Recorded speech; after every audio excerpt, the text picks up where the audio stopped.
ahead. Okay. Our mission. Helping Parents Heal is a nonprofit organization dedicated to assisting bereaved parents to become shining light parents by providing support and resources to aid in the healing process. We go a step beyond other groups by allowing the open discussion of spiritual experiences and evidence for the afterlife in a non-dogmatic way. Affiliate groups welcome everyone, regardless of religious or non-religious background, and allow for open dialogue. Attendance today at this meeting is voluntary, and we are here for the benefit of learning from and sharing with other parents whose child has passed away. It is understood that our discussions are intended to be confidential and not designed to replace traditional therapy or spiritual counseling. Helping Parents Heal offers a wide variety of speakers to allow parents to be informed about many possible ways to heal, to connect with their children, and to learn about the afterlife. The views expressed by our guests do not necessarily reflect those of Helping Parents Heal, and we ask that you take from their presentations whatever may benefit you personally. Welcome, everyone. Thank you, Irene, and welcome everybody. Make sure that you put any questions that you'd like to ask Becky in the chat box as well while she's speaking. And I'm going to go ahead and introduce her. Becky Austill-Clausen discovered that she could communicate with her brother who transitioned in 1995, even though she had no psychic or spiritual awareness before his passage. Becky is an occupational therapist who thoroughly explored the afterlife for 20 years before she sold her large business and gained the courage to share her experiences in the award-winning book, Changemaker: How My Brother's Death Woke Up My Life. During her journey of discovery, Becky became a Reiki Master and teaches Reiki to medical professionals and the general public in one-day workshops. Reiki provides self-healing and facilitates after-death communication. Becky presents empowering after-death communication training nationwide, including 2019 workshops at Lilydale Assembly and the International Association of Near-Death Studies annual conference.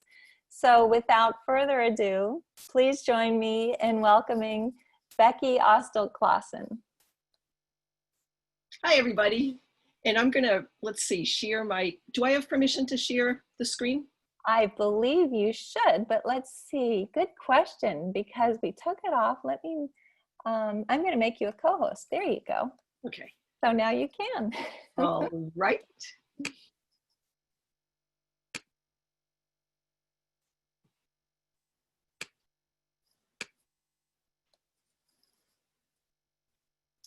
How's that? Is that okay? Can everybody Perfect. see the screen? And all right, great.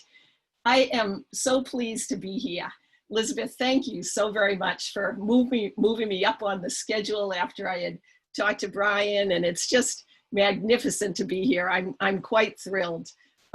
So thank you very much, and I appreciate Brian setting me up on this. Lilia Samoilo, which many of you may know, and Craig Mahone, who's the producer of the Life to Afterlife series, is the one that set us up. So what I'd like to do is to present a little overview of what happened with me when I learned how to talk with my brother who passed. And then I'm going to give you some techniques to facilitate you communicating with your child who has transitioned. And I'm going to end with some of the support services I provide and other people provide as well. And at this point, I wanted to say I'm very sorry that we are having this conversation. I'm sending you all the deepest love and sympathy I can for the fact that your child is transitioned. It's a hard road to follow. And so thank you very much for being present and using the wonderful resources that Helping Parents Heal has. So let me set the stage for you. This is in the early 1990s, and I was walking along the beach. You're going to hear a Boston accent for the next bit of time. So I'm originally from Boston. I live right outside of the Philadelphia region. But every year, our family would get together at Cape Cod. And so I was walking with my brother on Coast Guard National Seashore. And David came out that he was gay, about 10 years prior to this. And this was the early 1990s. And it reminds me of the time of the COVID production we're having right now, because everybody was dying of AIDS. Thousands of people were dying of AIDS. And so I just casually asked David, we're walking on the beach, hey, David, have you been tested for AIDS? And he turned away. And it was the longest 10 seconds of my life, because I fully expected him to say, yes, I'm fine. And he did not say that. And he turned back and he said, I'm HIV positive. And I said, well, what's that? And he said, it goes into AIDS. And at that point of our life, everybody that had AIDS died. And I asked him about his medical care, and he said he was getting the best medical care possible in Boston. And I said, what can I do to help? And he said, Becky, please don't tell anybody. I don't want to be treated any differently. And he said, I'm taking great precautions, and please don't tell anyone, including your husband. And so I had no support system, unlike the support system that you all have at Helping Parents Heal. And so what happened was I found myself at the Barnes & Noble bookstore in Pennsylvania, and I feel like I was guided there by spirit. And I went to the New Age section. Now, I'm a science-based occupational therapist. I didn't even know the name New Age, but there I was, and I started to read all sorts of books on the afterlife. And so it was really quite interesting that I probably read about 300 books, seriously, before David passed. And when my brother passed, he was aware that there was a chance that we could continue to live. Neither one of us had even contemplated that concept until he passed. And so it's an important concept that we do want to believe, and we know this, that we can communicate with our loved ones that had passed on. We need to believe that it's possible. I finally got the call that David was very sick and he was in the hospital. And this is about 3 years after he and I had been walking on the beach, and he shared that he had HIV. And I went to the hospital, and the physician said, your brother's probably going to pass tonight. And I got permission from the hospital to stay in the room with him because I didn't want him to die alone. I went to bed. They put up a little cot right beside David's bed, and I woke up at 3 o'clock in the morning, and I looked at David, and he's lying flat on his back, and he was on a ventilator at the time. And I don't know if you've seen ventilators, but it's a very mechanical way of breathing. It's a and there was absolutely no soul, no spirit, no energy. I didn't know any of those words. I just felt that David wasn't there. And so it was 3 o'clock in the morning, and my parents lived about 20 minutes away. And I thought, you know, I could go back to my parents' house, but what am I going to say? Well, David's body is still there, but it just didn't seem like he was present. And so I looked around the room, and David had a few crystals. His friend Lorene had brought them into the hospital room. And I took one of David's crystals. It was a clear quartz crystal. And then his friend Edward had passed about 6 months ago. And I took Edward's crystal, and I pulled up a chair right beside David's bed. He had his left hand out on the side of the bed. And I took his hand in mine, and I had the two crystals in my hand, and I clasped my hand around his and closed my eyes. And what I saw is this image that you can see on the screen. And I had never seen this animal before. It was swimming in the ocean, and it looked like a big fat dolphin. And I thought, oh my gosh, what is that? And I looked at its eyes, and it had beautiful brown eyes, and the eyes started to grow bigger and bigger and bigger in a very lovely way. And I realized this animal had my brother's eyes. And I thought, oh my gosh, this is my brother David. Somehow he had transformed into this animal swimming in the ocean. And the animal very slowly started to swim very gently towards me. And it went inside me, and I had the most incredible feeling of peace and love and goodness. I felt that David's spirit was alive. And after a few moments, the animal left. And I realized later, and actually, Elizabeth, I did not know that this was called a shared death experience until I heard you present to Ians.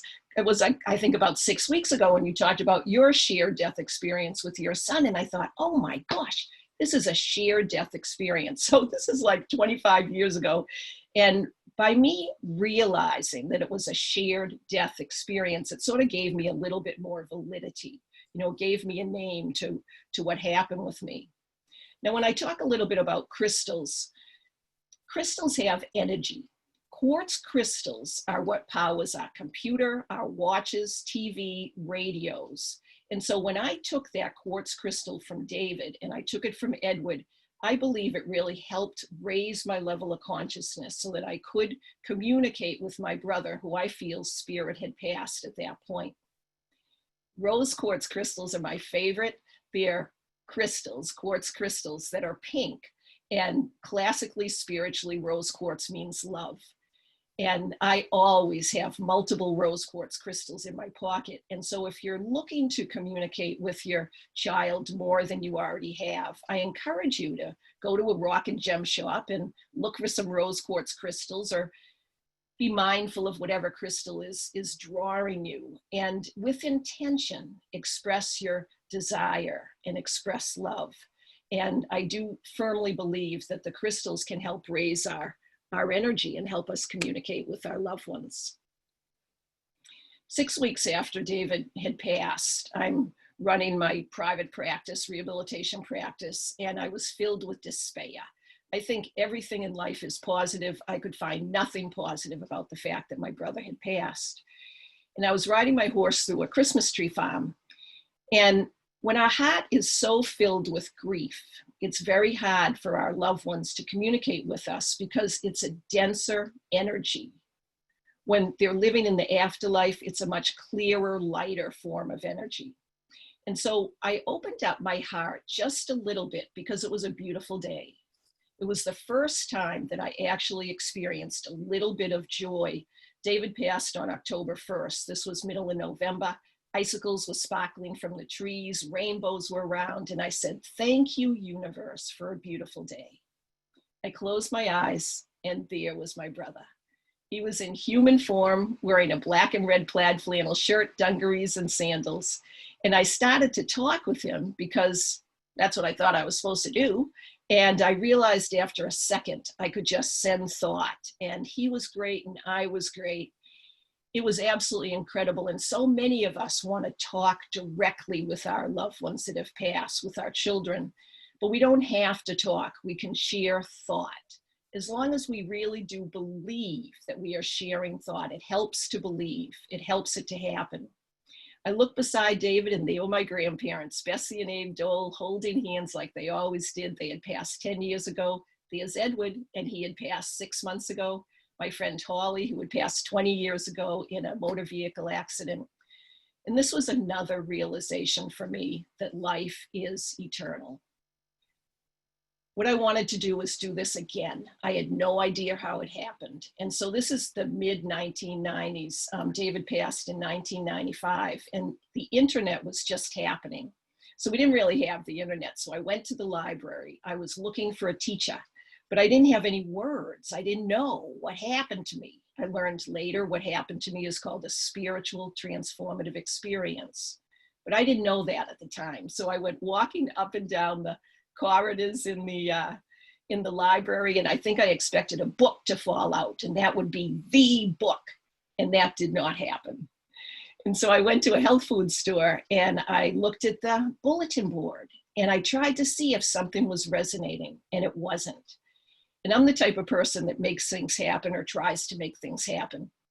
And for the first time, one of the first times in my life, I asked. And it's important because we do have guides and angels and spirits and our loved ones that want to help us, but we do need to ask because we have free will on this earth.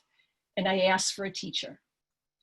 A couple of weeks later, a friend of mine, Dr. Amy Carroll, who's an occupational therapist, she was on my staff at the time. She came in and she said, "Becky, how are you doing?" And I shared that I wasn't doing very well. I couldn't understand it. It made no sense. I certainly was not telling her about any of these things that had happened. And she said, "I met somebody that I think you'd like." And I'm like, "Well, who's that?" And she said, she says, she's called a shaman. And I said, "A shaman? What's a shaman?"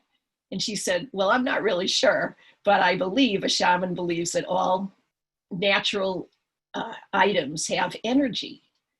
And she lives in Reading, Pennsylvania. Now, Reading is an urban town. It's an urban city, really. And I thought, because I had read all these books, I mean, I had read about shamans, but they lived in Brazil and Peru, and I couldn't believe there was a shaman in a city that was like 40 minutes away from me.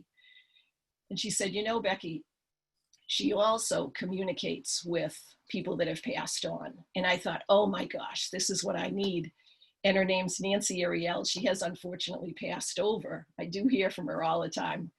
But I went and I apprenticed with Nancy for 3 to 6 hours a year and had a wonderful time and learned how to continue communicating with my brother and all sorts of spiritual entities and tons of other people. It was really quite spectacular.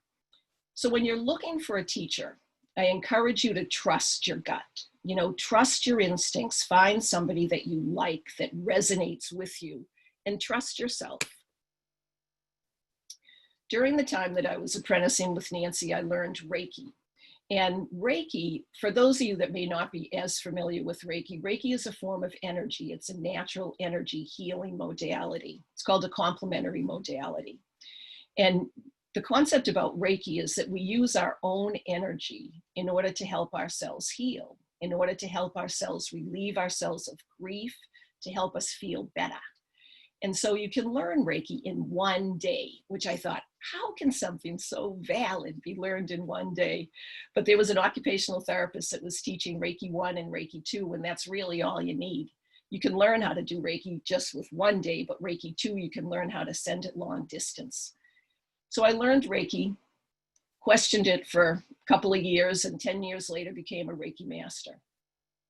Then became a Reiki Master teacher. And in 2015, it was 5 years ago, I decided to see if I could teach it to medical professionals. And I submitted a proposal to the American Occupational Therapy Annual Conference. And lo and behold, it got accepted. And so then the next year, it's a blind review. I submitted for Reiki 1 and for Reiki 2, and that got accepted. And so every year since 2015, I've been teaching Reiki to medical professionals, the general public. It's really been quite wonderful to share how we can help ourselves and our clients heal, because Reiki uses our own energy. In 2017, so this was just 3 years ago, Duquesne University in Pittsburgh, Pennsylvania, called me up. And some of their faculty had taken my Reiki classes, and they said, hey, Beck, can you come and teach Reiki to our graduating students? And I said, sure, that'd be great. And so they said, well, we're going to partner with Pennsylvania Pittsburgh chapter. And so can you do the class again and teach the local medical community? And I'm like, yes. So within one weekend, 70 people were trained in Reiki. I teach 6-hour courses. And the reason I'm saying this is because 20% had after-death communication experiences. 15 people who had hardly ever known even the word Reiki, they had initial after-death communication experiences. And I thought, wow, this is actually pretty interesting. Because when I do Reiki, I get it. But when people who've never done Reiki before have their first initial or continuing after-death communication experiences, I thought, this is totally awesome. The next year, I do a lot of work volunteering with hospice, and a group of our Reiki Master teachers, we went to a group called Lily Dale. I don't know if you've ever been to Lily Dale community, but it's in Lily Dale, New York. It was formed in 1879, I believe, and it's the first spiritualist assembly. And what Lily Dale is known for is it's a community of mediums and psychics. And so I went to this Lily Dale community, and they have a healing temple. And you can go to the healing temple, I think it's at 10 o'clock in the morning, and there are 10 to 12 Reiki practitioners providing Reiki.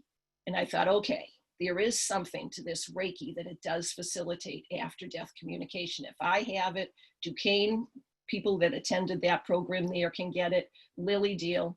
And the next year, last year, I presented an after-death communication course at Lily Dale, which was astounding. I couldn't believe that I was doing this at Lily Dale, and it actually works.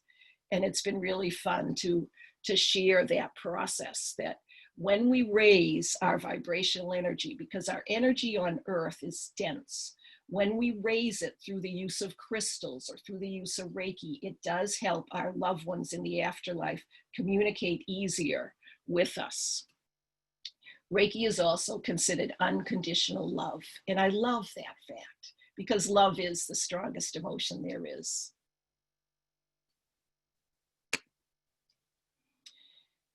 Elizabeth was saying that I was honored and am honored to be in the Life to Afterlife, the Healers movie. And a friend of mine, Lilia Samoilo, called me up. It was just a couple of months ago. And she said, "Hey, Beck, would you like to be in a film?" And I'm like, "A film?" I had never, ever thought about being in a film. And she says, Craig McMahon, and he's the fellow that did the film for Helping Parents Heal, his Life to Afterlife series. He just completed a component of his Life to Afterlife series called The Healers. And so I'm one of 11 healers that's in this film, and it's available on Vimeo. You can rent it for $1.95, or you can purchase it for $6.95. And so if you're interested in this healing energy modality, it's really a good film to introduce you to what is energy, what's energy healing, how does Reiki work, can Reiki be done in hospitals, things like that. So you can just Google Vimeo at Life to Afterlife, The Healers, and you'll get it. Or you can go to my website, that's just my name, and there's the link for that too. When we're communicating with our loved ones in the afterlife, essentially what we're doing is we're in a meditative state. And for a long time, I thought meditation was the classic lotus position where your legs are crossed and your palms are up on your knees, and you have a lovely mantra that you say. When I was learning that first year how to communicate with my brother from my Nancy, my teacher, I was doing deep breathing. And she said to me after about 4 months, she goes, "You know, Becky, you're meditating," which I had no idea that I was meditating. But I would like to do a little bit, just a very short meditation with you all right now, if that's okay with you. And I also would like to say, if I ever say anything that doesn't resonate well, trust yourself and disregard what I say. We are here on earth because of us, not because of what other people want us to do. It's our own journey. And so I'm going to encourage you to do a few things, but if you don't want to do it, it's totally fine because it's your life. So what I'd like to do is to encourage you to uncross your legs, uncross your arms, and close your eyes if it feels right. Take a deep breath. Breathe in peace and let go any type of anxiety you may have. Take another deep breath and breathe in joy. And let go any type of fear or anxiousness that may come around you. Breathe in love. Breathe in love for yourself, love for your child that's in the afterlife. And keep breathing nice and slowly, nice and deeply, breathing in that life. Imagine your child is with you. Imagine that you see your child. You see his or her face, and you're sending love. Send that love in a golden white light. Send it direct to your child and receive the love that is being sent back to you. Surround yourself with white light, golden, beautiful white light, and keep sharing that love, sending the love, receiving the love. Feel the peace that surrounds you, hopefully surrounds you. Keep taking nice, deep breaths. Send that love and receive that love. I'm going to hit a chime that signals that this is over, but when I hit the chime, you don't want to open your eyes yet. You want to open your eyes slowly and with what I call soft eyes. Just open your eyes instead of popping them open. Express gratitude to your loved one in the afterlife. Slowly open your eyes. Come on back. Come on back. I hope that felt comforting to you, and I hope you were able to share your love and maybe even feel the love from your loved one. I always find it harder to meditate inside a building rather than going outside. It's much easier, in my opinion, to meditate outside and find yourself a tree that feels really good and maybe lean against the tree. There's a new technique, there's a new modality that's come into the United States, and it's called forest bathing. And forest bathing is when you're being mindful in the forest, because we know that nature is very healing, whether it's the forest or the ocean or whatever, it's very healing. And what forest bathing is when we have no plan. We just go into nature, we go into the forest, and we are being present. Now, it's interesting to me that forest bathing started in Japan, which is actually where the current form of Reiki done by Dr. Makai Usui started. That also started in Japan.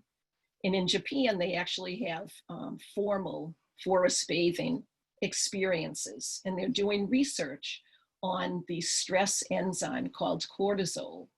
So they're looking at how stressed we are when we start forest bathing and when we end forest bathing, and they do it by putting a little white ticker tape underneath our tongue. And go to Japan, you may find this happening. And they put a little white ticker tape under your tongue, and they're checking for that cortisol stress enzyme. And after 2 hours, which is the average time for just being mindful in the forest without a plan, looking and expressing awe. At the end of the forest bathing experience, they're putting a little white ticker tape under your tongue again, and they're finding statistically significant results by spending just 2 hours in the forest.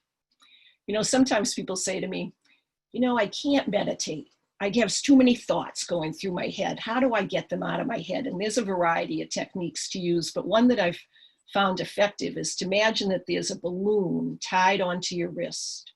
And if you can't get those thoughts out of your head, see if you can send them into the balloon. They won't go away. They're tied to your wrist. You can let the balloon go and it's not going to go far. But it's a way to house your thoughts. Or if that's not as effective, acknowledge the thoughts, thank them for being there, and then try to let them go and keep breathing deeply. When our loved ones pass, they're very interested in sending us signs and symbols that they are around, that they're living, that they still are alive. Keep yourself aware of signs and symbols that may remind you of your loved one. Oftentimes, small animals like birds, dragonflies, butterflies may behave differently. They may come right up to you and you think, oh my gosh, what is happening here? And pause for a minute. Pause and see if that energy that you're feeling reminds you of your loved one. And if it does, express gratitude and express love. And then you're going to think, I'm just making this up. Of course, that's not them, but it oftentimes usually is. Numbers are a very common way for our loved ones to communicate with us, whether it's a license plate or a special series of numbers that we may see. There's lots of information on the internet about cardinals. Cardinals are a very bright common sign that are used by our loved ones in the afterlife to show that they're around. A friend of mine's son passed about a year ago last week, and she was very despondent, and she had her video on, and she asked her son to send her a sign, and she received orbs. These are the little white dots that are on your slide. She received a number of orbs that were floating through her video, and oftentimes orbs represent signs from our loved ones. Lights may go on and off, the TV may go on and off, radio shows or radio songs that remind us of our loved ones often appear. So when that happens, thank them. Just say thank you, and share your love, and they'll know that it's been received. In 2 days, there's a wonderful conference. The International Association of Near-Death Studies annual conference is online for the first time ever. And it's the philosophy of International Association of Near-Death Studies is very similar to helping parents heal. people that have had a near-death experience, or what I had, a similar transformative experience, believe in the afterlife, believe we can communicate with our loved ones in the afterlife. And so there are over 60 speakers that are going to be presenting on their near-death experience, or their spiritual transformative experience, or their sheer death experience, or their after-death communication.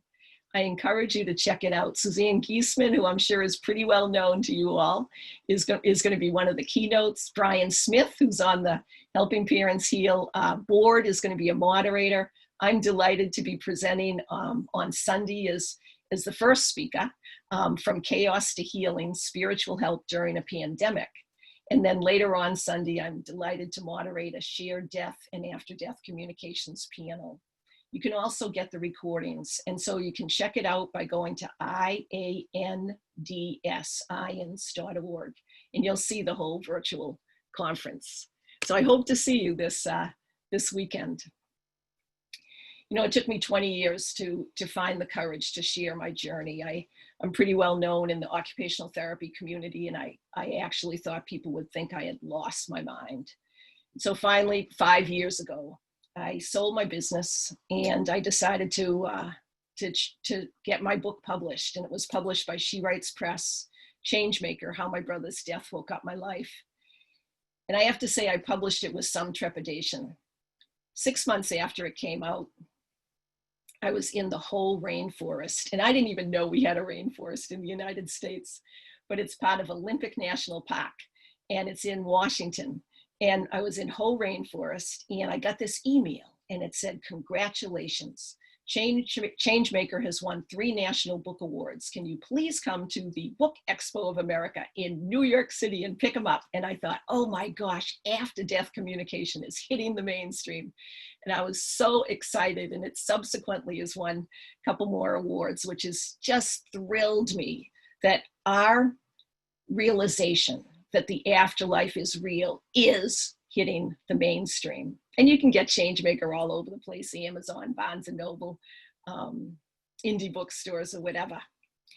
If you're interested in learning a little bit more about after-death communication, I do one-to-one coaching, I do book club discussions, teach Reiki, provide Reiki, and speak all over the place on after-death communication. This fall, in October, I'm so excited. I'm presenting a worldwide course on after-death communication. Discover unique skills to continue your connection with your deceased loved ones. And this is going to start mid-October, and it's an hour and a half a week. And then there'll be a private Facebook community and lots of little activities and 7 weeks of learning how to do this. And you can learn it with a live group. And so I'm really excited that that's happening. And if you miss a session, all the sessions are recorded. So I'm delighted to share that. And you can just let me know if you're interested. Go onto my website, which is just my name. I realize my name is challenging, Becky Austill-Clausen.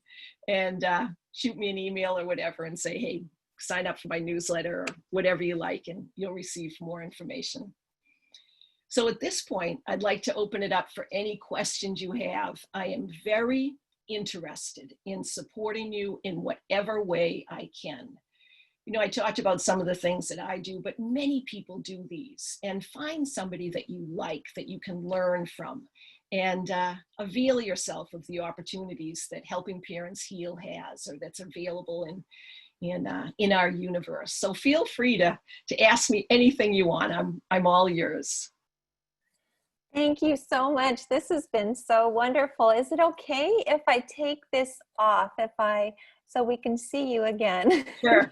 Okay, wonderful. So now, hopefully, when you speak, let me go ahead and pin you so that we have you always pinned. There we go. So anyway, that's amazing. And I find it fascinating to know that Reiki can help us communicate with our loved ones in spirit. And I'm like you. I have taken Reiki 1 and 2, and every once in a while I use it, but it's not something that I have used a lot, although I now believe that I need to learn more about it and be able to use it more. And it is an amazing, I've seen so many things that have happened through Reiki on this journey, and realizing that one of those could be communicating with Morgan and Chelsea, as well as all of our kids. But also, I think it's fascinating about the rose quartz. I didn't realize that that was, I've always heard that amethyst is a really good way to open our third eye and to be able to communicate, but I didn't realize how important rose quartz is. Let's see, does anybody have any important questions for Becky? Because let's see, one of the things I wanted to say before we go forward, though, is that we had someone come and speak specifically about orbs, and she wrote a book about all of the orbs, the orb photos that she's taken of her son since he passed, and it's pretty amazing. And it's exciting for you to enumerate all of these signs that we talk about too all the time. Marcia is asking, can you speak upon your experience with your brother when you meditate by the lake at one of your, let's see, at one of your conferences? So when you were meditating by the lake at one of your conferences, I guess you had already spoken about this. Is this something that you could maybe speak to us about? Is it Masha? It is Marcia. Oh, Marie. No, it's Marie Garcia. Sorry, it's Marie. I communicate with my brother all the time, and so I'm not exactly sure when you're chatting about doing it by a lake. So if you can clarify that a little bit, but I'll be glad to expound on this as well.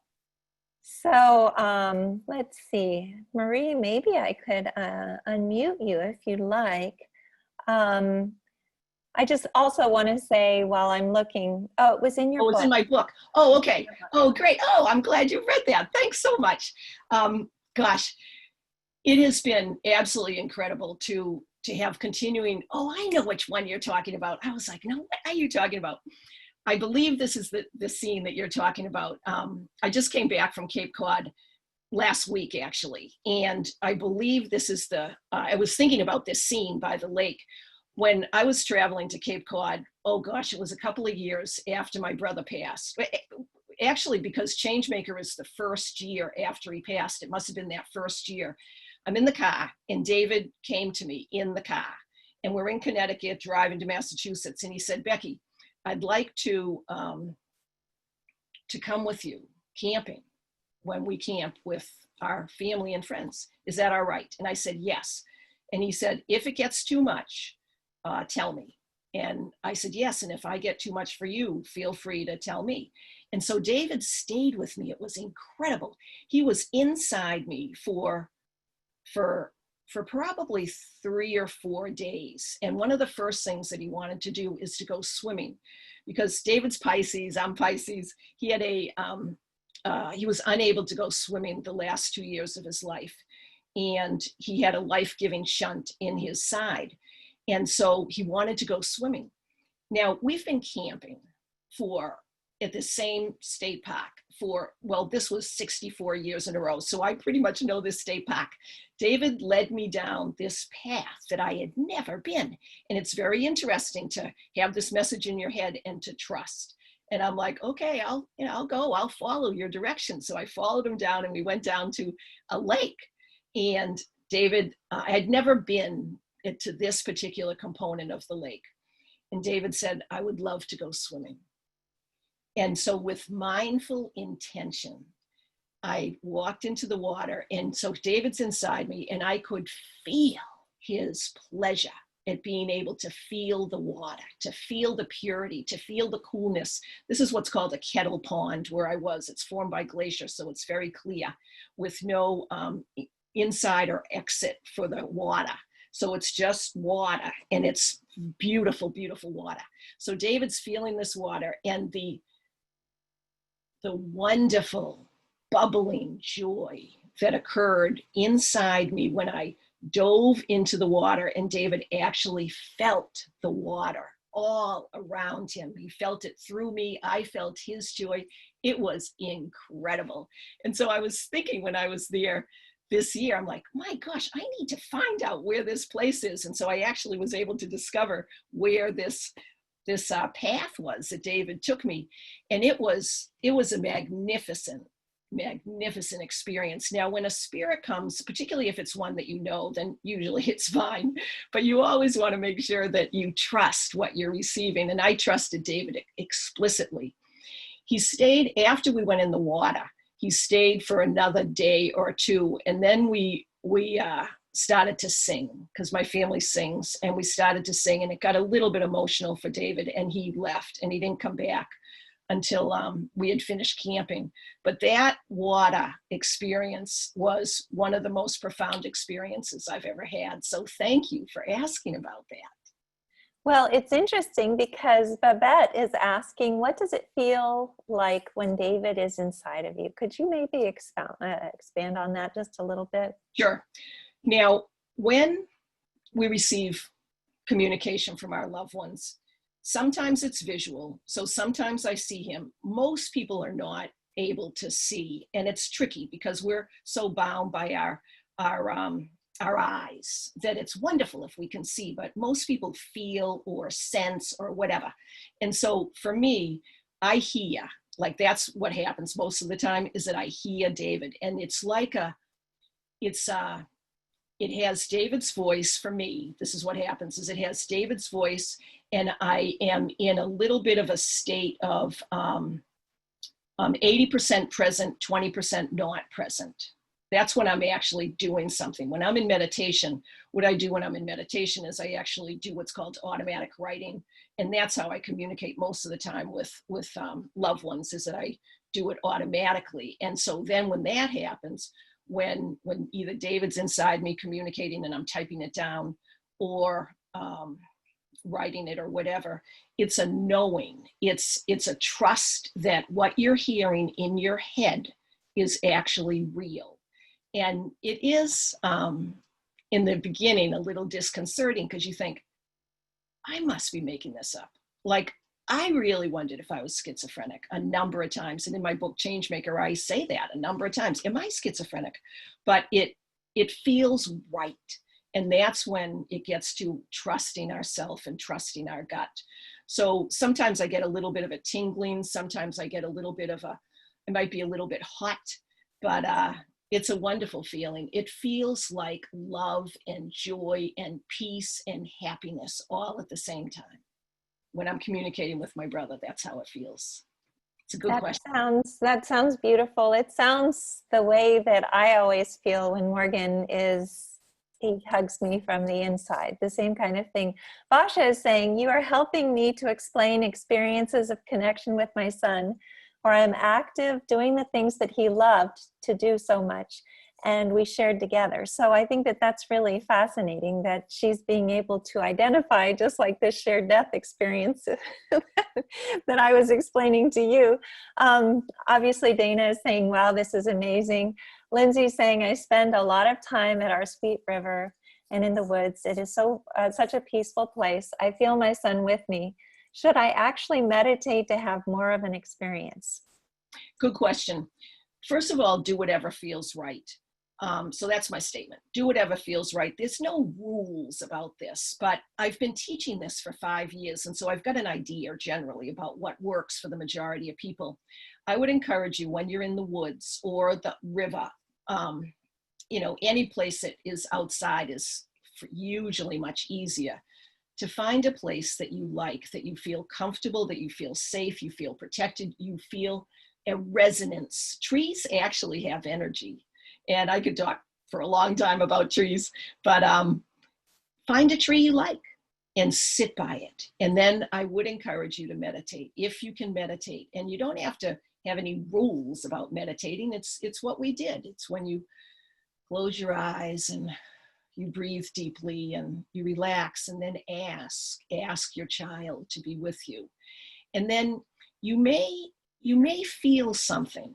You may feel a wisp of wind on your cheek, or maybe your hair starts to do something, or maybe you get a little tingling, and believe it. If you're feeling something, believe it and just say, thanks. Hey, thanks. And share your love. Because the idea is that we want to get past our grief. And there's all sorts of ways to do that, which is a whole nother presentation. but we want to get past our grief. And once we can get past our grief and we're meditating and our energy is higher, it allows us to communicate easier with our loved ones. Now, 80% of after-death communication occurs in dreams. And these are special dreams. These are dreams that you remember. And you may see your loved one in a dream, and it's a real dream. Because ideally, the philosophy is what happens is our physical body remains present on earth, but our spirit, our soul leaves our body. And our loved ones in the afterlife can meet. And that's what happens in a dream. So yes, bottom line, I encourage you to try meditating in the woods. There's a statistic, and it's something like, there's all these positive ions in the woods. It's something like 10,000 positive ions are in a cubic centimeter when we're in the forest. And when we're inside, like in an office building, there's 100 positive ions in a cubic centimeter. So it's so much more healing to be outside and meditating and asking for that communication. Wow. So I hope that helps. That's amazing. So you need to have lots of Himalayan salt lamps in your house if you're trying if you're trying to meditate in your house. Nancy is asking, do you hear his voice directly? Yes, I do. But sometimes, well, actually I do. And that's just me. I mean, that's just, I hear things a lot. Some people don't. You know, some people might just have a feeling. But yes, I do hear him. It's really quite extraordinary and healing to be able to continue communicating with our loved ones. For me, it's totally changed my perspective about life. I mean, we don't die. Like, I absolutely 1,000,000% believe that we don't die. And to be able to have a continuing relationship with our loved ones while we're here on earth and they're in the afterlife is really quite astounding. And it's fun. And it's a grief relieving experience. And you can learn it, because I had no idea how to do this. If I can learn this, anybody can. And that's my philosophy. Anyone can learn how to do this. Well, and you probably would not be doing what you're doing if your brother hadn't passed. There would have been no way that you would have known any of this existed, and you wouldn't have cared, probably, right? So Jody's asking, what about the beach? And Suzanne is also asking about that. So could you tell us about the beach? Sure. Thank you for asking. I often forget the beach because I love the woods, but I also love the beach. The beach and the ocean and the river and the water are fantastic. It's a wonderful place to go and be by yourself and look at the gulls and look at the birds and listen to the water. It is so healing to be by the beach. It's whatever natural location you feel the most comfortable in is the best for after-death communication. There's no right or wrong, but the ocean especially has excellent healing ions and healing from the inside out. You know, first we have to heal our grief, and we're always going to be sad. Like I was actually practicing this and I got a little emotional. I'm like, gosh, Becky, this is 25 years. And you know, we're always going to have that sadness, but it's okay. Like, it's okay. And so wherever you feel most comfortable to communicate in a loving manner with your child that has passed on, go for it. The beach is absolutely fabulous. Well, Suzanne is saying maybe water is a conduit. I think that may very well be. And especially if you had that incredible experience with your brother by diving into the water that way.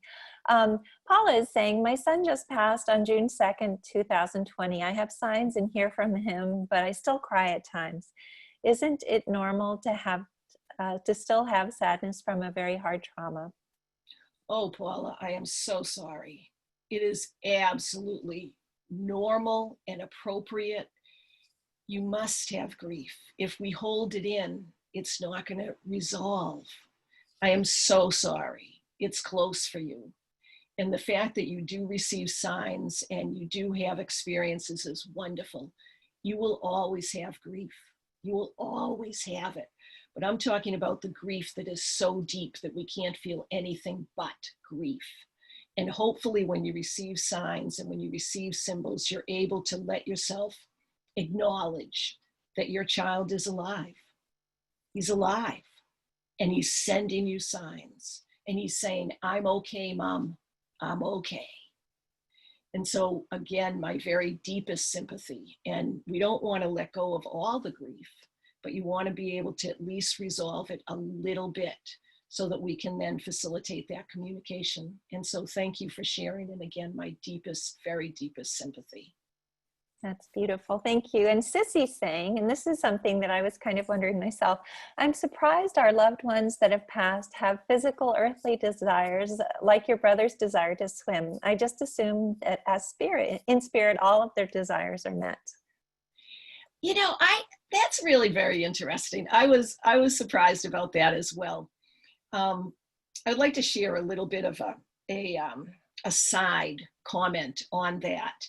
My brother-in-law passed, and I am actually quite comfortable and good, for lack of a better word, about communicating with people when they're passing or when they have just passed. And his name's Dick. And so when Dick passed, I said, and I typed this, but I heard it in my head as well. I said, hey, Dick, how is it in the afterlife? And you know what he said? It was so interesting to me. He said, well, Becky, I am filled with light. The entire afterlife is filled with the most incredible, beautiful light. He said, what you're seeing on earth is a refraction of the light. What I'm seeing is the light with all its glory. I didn't know what the word refraction meant. And so I looked it up, and I was sort of wondering if it was real, and it is real. And what refraction means is a reflection. And so we're seeing a reflection of what people see in the afterlife. Now, there's a lot of books. There's a lot of channeled books about the afterlife and what the afterlife is like. And people can create their own life in the afterlife. And so they can create an earthly heaven if they want, with their houses and with trees and with lakes and universities and all that jazz. But what they miss on earth is the emotion. They miss the emotion, and they're missing that physical feeling. And my brother had not been able to go swimming for 2 years, and he used to swim all the time, and he just wanted to feel that again. And in order to feel it, he needed my permission, which he received. So it is interesting that even when we pass, we may still have earthly desires. That's an interesting question. Well, I also, I think that a lot of times people say that they love for us to cook the food that they love the most because they love to eat it and they can taste it through us and they can experience, for instance, if we travel, if we go to all of the places that they love, they experience that through us as well. Of course, they can fly there in an instant, they can see it themselves, but being able to experience it with someone that they love, I'm sure is a different experience for them. Ren is saying, I would love to take your Reiki course. Can you give us information on upcoming opportunities? Do you have any that are upcoming? Thanks. I do. Actually, I've got a whole weekend. It's not for a while. It's in March. And I'm so used to doing Reiki courses at universities, at New Age stores, at conferences or whatever, that I'm doing one at Westchester University, which is in Pennsylvania, in March, which is a distance away. And it's called Reiki Immersion. And it's on Friday is Reiki 1, on Saturday is Reiki 2, on Sunday is Reiki Master. And I've had this set up for 6 months. And I'm starting to think, gosh, I'm hoping I'm going to be able to do this in a safe manner with this COVID production happening. And so if I can't do it safely, I'm going to be doing it online. And so after I finish teaching this after-death communication course this fall, I'm going to look and make a decision as to whether Reiki Immersion in March is going to be able to be in person or online.